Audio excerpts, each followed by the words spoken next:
Game 2 between the Nuggets and the Thunder didn't whisper. It roared. The best team in basketball versus the best player in the world. I mean, what more can you ask for? The following is a full tactical breakdown of this Game 2 and the strategies and adjustments we're starting to see on this insane basketball chessboard.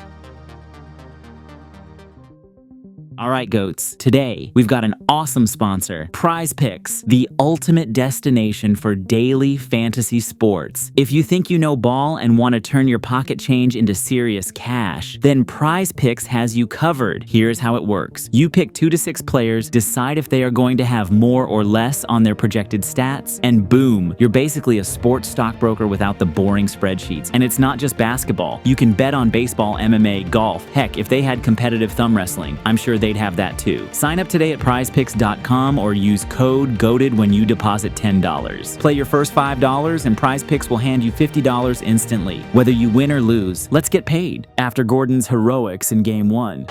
7 seconds left. Westbrook, 5 seconds. They're down by 1. Gordon got it! The Nuggets steal Game 1! That's a winner for Aaron Gordon! The Thunder came into Game 2 hoping to bounce back from that tough loss. With Dort as the primary on Murray, Coach Adelman began with a double drag that created some separation with Chet playing drop. Murray, it rims in to get the scoring started for the Nuggets. A trap on Shea's pick and roll forced an escape swing to the left wing. And with J-Dub driving and kicking, OKC continued making advantage passes until the right shot opened up. Continues on the drive. Hartenstein gives it up. The corner pop. It goes. Coach Dagnow wanted full court pressure on Jamal to try and tire him as much as possible before the fourth quarter. Denver trapped Shea again, and the Thunder's big-to-big passing destroyed the coverage. Holmgren lob it up. Slam it down. Hartenstein. With Murray flying off the floppy action, Hartenstein switched, and Dort did a tremendous job of jumping that passing lane to blow the Joker mismatch. Dort's going to try to do it himself. He missed it.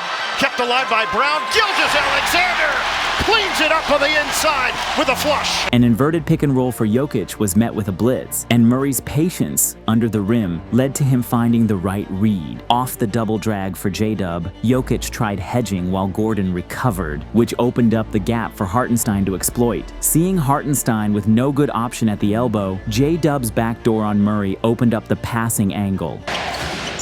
Hartenstein trying to give it up. The cut and the jam by Williams. The fact that Hartenstein's floater is this automatic makes OKC an absolute nightmare to stop. After missing those 2 crucial free throws in Game 1, Chet wanted to change the narrative. And what better way than letting your game speak for itself? 2 game winners in the same postseason. Holmgren cans it from the corner. With Jokic getting the pocket pass from Murray, J. Will was doing a great job absorbing that contact on the bump, as well as fighting through the MPJ elbow screen to crowd Jokic. Got a screen from Porter, fading off. In the mid-post, the coverage was a baseline double on Joker, and forcing the other Nuggets to beat them. Off the Dort ball screen, Jokic paid 0 attention to J. Will, and the 40% three-point shooter made him pay. And after the king of isolation started going full Canada on Canada violence, Coach Adelman had to burn a timeout. Wants to clear the area. The fade is good. Timeout. Denver, it's 25-11. Unfortunately, the thrashing didn't stop there. Holmgren with a head of steam. Layup goes and a foul. With OKC's gang collapses on Jokic adding fuel on an already blazing inferno. Bounce off of Jokic, turnover. Look, Russell Westbrook is in. Gilgeous-Alexander gets it to go. He put some English on it. The Canadian. Punch after punch after punch. It said to us, turnover. Wallace ahead. Joe, poke away, but he put it to Hartenstein, and Dort is there.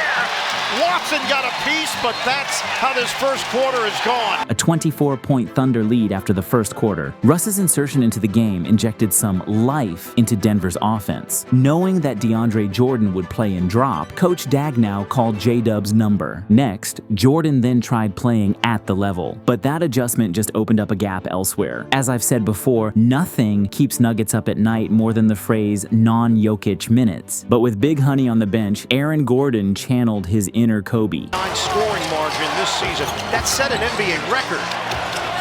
Gordon on a fade, he's got it. With the Nuggets putting Jordan into every pick and roll, his presence on the court was becoming untenable. They did, not tonight. Wallace connects on a three. It's lights out. And those transition buckets kept bleeding points for Denver. Stumbling going to the rim. He had it blocked underneath. Caruso twisting and turning for two. After entering the ball into Joker, Gordon's hammer screen gave Murray enough daylight to launch. Murray hits from the corner. And on the flip side, J-Dub's dribble penetration and paint touches kept generating open looks for OKC. The Thunder were turning defense into offense, pushing the pace with Wallace going coast to coast. 7%. Gordon fakes out Caruso, drives in, and blocked by Holmgren. Blocked again! Two for the price of one. Wallace goes coast to coast. He just kicked it to another gear. And on defense, they kept on swarming Jokic, sending doubles and giving him zero space to operate. 11-0 in fast break points in favor of OKC. Jokic missed it, and Hartenstein with a box out. Wallace was not able to fight through the Jokic screen, and with Hartenstein in drop, Murray got his easiest shot of the night. OKC's game plan on Joker kept working, frustrating him, forcing turnovers, and thriving on those transition points. Stepping and steal, Wiggins takes it to the upper room. Of course you can play the best defense you can, but you'll still have to tip your cap to him. Hartenstein. It is just a thing of beauty to watch him. Denver's zone defense? Yeah, that left Wiggins with a free runway from the weak side to crash the glass. Lou Dort. Slam down! Wiggins on the rack attack. Brown found himself on an island against Shea. Talk about being in a nightmare, except you're not dreaming. Meanwhile, Caruso was reminding everyone why OKC brought him in. Away from Jokic. Asking for it. Foul called. Jokic on Caruso. And how about Alex Caruso? In transition, had to match up with Jokic. For some reason, Murray went for a high pickup point on Shea. And with Brown just lingering in space, I have no idea what coverage they were trying here. And unfortunately for Denver, Jokic kept buckling under the pressure of all those doubles. From game one, that's not working either. Jokic tried to hit Westbrook. Upstairs, slam down! Jalen Williams climbs the imaginary ladder. A Varejao screen from Hartenstein ended in a disaster. Jokic trying to guard SGA in space. After this Jokic three, leave it for Jokic, fires, hits a three. OKC had held Denver to just 56 points, while closing the half with a postseason record 87 points in a single half. Denver needed to lock in. However, they started the third not taking care of the ball.